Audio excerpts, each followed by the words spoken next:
Hello guys, నేను మీ డోయిన్ ఓపి. Gym essentials part 1.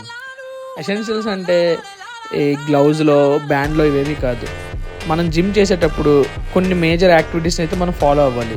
ఇవి కూడా మన జిమ్తో పాటు సైమల్టేనియస్గా అయితే మనం మెయింటైన్ చేయాలి. అందులో ఒకటే స్లీప్ అనేది మన బాడీకి అయితే చాలా ఇంపార్టెంట్. స్లీప్ వల్ల మన బాడీ మంచి మజిల్ రికవరీ, అలానే growth, hormone regulation, energy levels and mental focus అన్నీ కూడా స్లీప్ మీద డిపెండ్ అయి ఉంటాయి.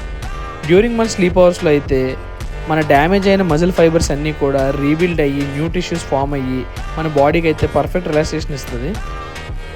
పర్ఫెక్ట్ స్లీప్ వల్ల అయితే మజిల్ రిపేర్ అండ్ గ్రోత్, అలానే hormone regulation, energy and motivation, improved focus and mood, better fat loss and muscle retention, enhanced recovery and performance. So ఇవన్నీ కూడా అయితే ఇంప్రూవ్ అవుతాయి. నెక్స్ట్ పార్ట్లో ప్రాపర్ స్లీపింగ్ షెడ్యూల్ ఎలాగైతే plan చేద్దామో చూద్దాం. సో అంతవరకు stay tune, stay fit, stay healthy.